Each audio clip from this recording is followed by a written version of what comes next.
We should do that, because granting this basic gift of trust and dignity to those around us is an essential part of developing the sort of civil society that can protect the environment.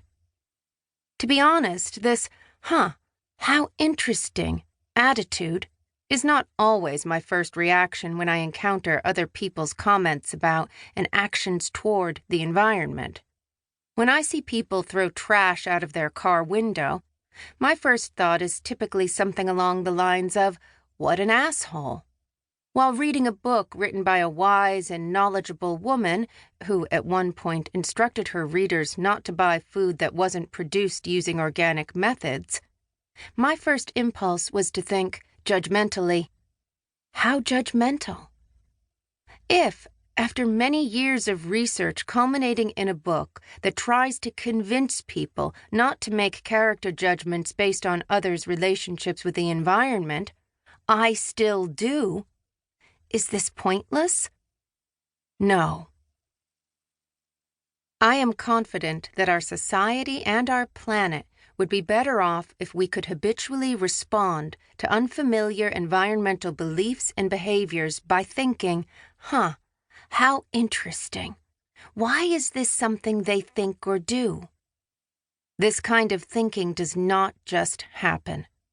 Even if you read this whole book and you have moments where you can put yourself in someone else's shoes and feel where they are coming from, if you're like me, you still have years of habitual thinking pushing you away from empathy. Cultivating curiosity is a practice. Just like trying to eat more healthily, or exercise more, or meditate, training ourselves to be curious instead of making character judgments based on scant information takes practice. But it's worth the effort.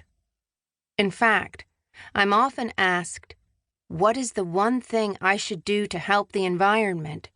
And people expect me to answer along the lines of, install solar panels or give up meat. These actions may feel like the right ones for some and will certainly offer material benefits in the way of emissions reductions. But these days, the suggestion I'm increasingly inclined to offer is centered on cultural change. If you find yourself making a character judgment of someone because of their environmental actions or opinions, try to cultivate a sense of curiosity instead. Because a civil society divided lacks the power and will to fight for a better world and is too vulnerable to resist powerful actors who profit from divisiveness. Let me tell you why a Canadian sociologist spent 3 years interviewing and surveying American households about their relationships to the environment. I began my university education in forestry, studying natural resource conservation. This focus put me in classes with other students who shared my passion for the environment and my concern with industrial logging practices.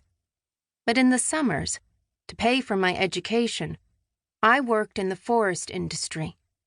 That experience, moving between an urban environment where my peers held an antagonistic stance on loggers and the forest industry, and a rural setting where my peers held an antagonistic stance on environmentalists and environmental non-governmental organizations, showed me that neither group fully understood the other. Even more significant, I noticed that the antagonism these two groups held toward one another eclipsed important common ground.